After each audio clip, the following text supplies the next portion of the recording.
Fire Force honestly had one of the most beautifully animated episodes to date, and this season is proving time and time again that we haven't seen anything just yet. And the fact that we're only 4 episodes in, and honestly it feels like we're wrapping up a core, if not the full season of Fire Force, it says a hell of a lot. I was actually taken back quite a few times just from the production alone. The way they directed a handful of scenes, it honestly felt like movie-level directing, as if we were watching a Fire Force movie in the cinemas, and that's what it honestly felt like, as if they weren't making a 2-core anime television production, but rather an hour-and-a-half, 2-hour film, just based on how this fight operated. I mean, that moment where they were basically crashing through the buildings, and just the speed and momentum, it looked so damn good. The number of different fighters on screen, the number of nuns that came in, and just the different squads. It was really nice to see something that felt like an endgame battle, but really was just, yes, it's very important that basically an entire city is engulfed in flames. It's nothing to shy away from,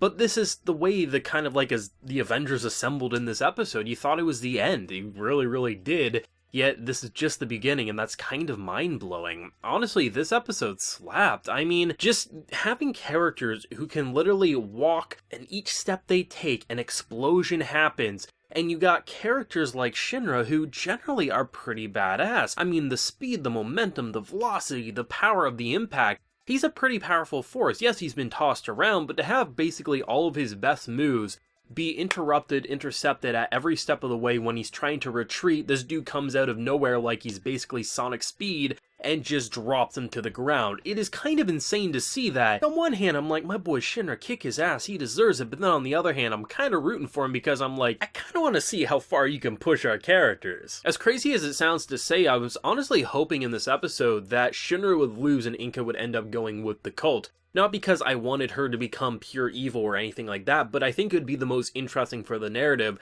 to have someone who chases after danger basically be thrown into the best dangerous situation that she could possibly dream for. Yes, she's basically arguing that she doesn't want to go with either one of them, but she's a psychopath at this point in time, and it kind of seems like one side would fit her needs a lot better than a noble fire force who doesn't take money for the deeds and just simply puts out the fires. It really felt exhilarating. It's honestly the best way to put it. It felt pure adrenaline, but I mean, this season has basically been that ever since it started off. There's a couple of slower moments, but it's been adrenaline non-stop for sure. And I really like just how it never kept the focus on one character or one fighting style or one type of Infernal for all too long. They basically just were like, hey, you know, this city's kind of being, it's almost like a zombie apocalypse scene where you just keep seeing more people burst into flames, families crying, just please put him out of his misery, and it just looks helpless. And I honestly thought it was just going to be Company 8 because based on what has been said, hey, you know, you kind of have to do it alone. That's basically what was said, and I didn't even take into consideration that our captain could pull some personal favors outside of the, you know, to the books ruling, and it was really nice that as the episode got going, and as you're like, okay,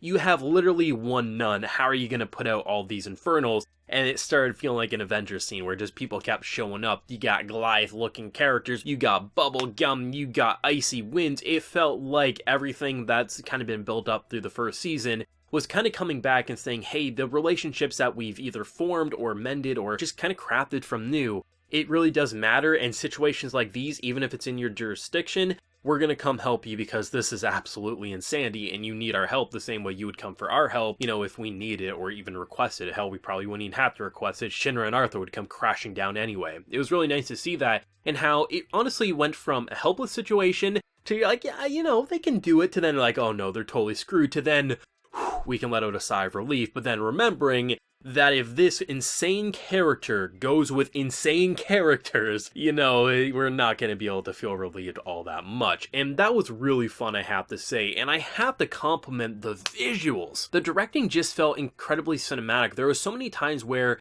the best way to put it is when you're watching a lot of anime movies that have a lot of action, they get up close and personal a lot. A lot of Fire Force's combat can be medium range. You see the impacts, you see the explosions, it looks good, but if you know, take that same fight and apply it to a movie-length production, they're probably going to go a bit more into it. Like when characters are about to impact, they're going to get this real good zoom-in effect, impacts for days, everything's going to be crisp and clear as if you can take a screenshot for any wallpaper, and it's still going to have a lot of movement behind it. There was so many times our boy Shinra was getting thrown around that I was like, this feels like a movie. and just the way they would zoom in for dramatic effect, it felt film production level. It was incredible the amount of time they must have put in for some of these effects, and it looked amazing, especially considering that there was quite a few times that if you went frame by frame, you get to see how the flames are being animated, and even frame by frame, the in-between frames for the big explosions, they looked really impressive as if it was an abstract way to show the flames in motion. And the only thing that I could kind of tell was stock footage for the flames. Sometimes in the background, they had a blurred background as the smoke rose, and you could tell that was real flames used as a stock footage, which didn't look bad in the slightest. It was actually really impressive with how they blended real world with this 2D drawing, and it was absolutely stunning. In fact, the only thing that I noticed on the visual side that was underwhelming was there was, I think, 3 instances where they reused the same infernal marching scene, and it was this one. Basically, they would start from off screen and they would march. They did that 3 separate times over the episode, and I think most likely they did that because they didn't have time to animate 3 unique scenes of infernals marching. Personally, I would have been more fond of just having 1 or 2 just still frames kind of being zoomed in on and then cut to the animation. I would have rather seen that rather than the same cut 3 different times. It's not a big deal, but it is something that I definitely noticed, and I was actually shocked because I thought maybe I was misremembering the first time, and then by the 3rd time I was like, oh no, yeah, they're definitely reusing it. Not a big deal, don't think I'm saying it ruined the episode, but it is something to make note of, because I think it would have been better to just have a slideshow presentation for the 2nd and 3rd time rather than reusing the same asset, because unlike something like some of the flame attacks and things like that, rehashing just a couple of infernals marching didn't really do it for me. But like I said, the majority of the episode felt like a movie, so I really don't think it ruined it in the slightest. I actually really liked when Arthur kind of came crashing down and the woman kind of leading the charge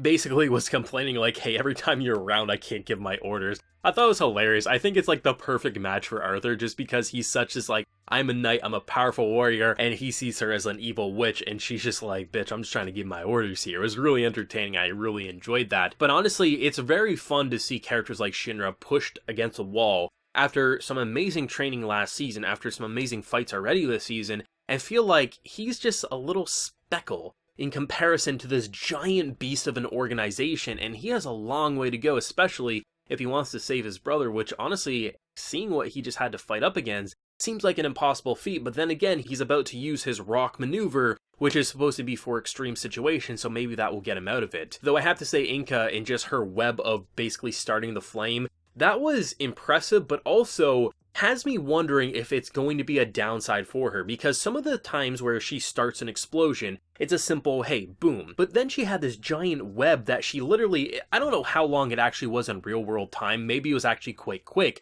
but it looked like she was going, oh, you know, I'm just directing an orchestra, and the character's like, what the f... It's like, what's going on here? And then it was a big explosion in the air. Yes, it was effective, but at the same time, I wonder if there's going to be certain situations in battle for her, whether she joins the Fire Force or she goes with the church's cultist organization, if there's going to be times where she's actually useless because the web that she has to ignite is too complex and characters like Shinra or maybe another character can get in and kick her in the head before she can even start her ignition. I think there definitely is pros and cons to her ability, and I actually really look forward to seeing more about her fundamentals on how her fire abilities work, and if she's going to be an amazing asset, or maybe can be a hindrance to different people that she works with, depending on if she is a part of the Fire Force or this other group, or if she's going to remain solo. It's really, that's entirely possible as well. I really like this. I mean, it was pure action. I don't think there was much room for really slowing down. I mean, there was a couple of times it looked like characters were about to die. They're doing the dramatic, and then other characters came crashing in to save the day. You knew no one was really going to die in this episode. It didn't feel like we were getting that, at least right now. Could we in the future? Sure. But it felt like we were building up to something, it was just a matter of what, and the directing really got in an anxious feeling, not something that had you sweating bullets, but enough to make you concerned about what could happen.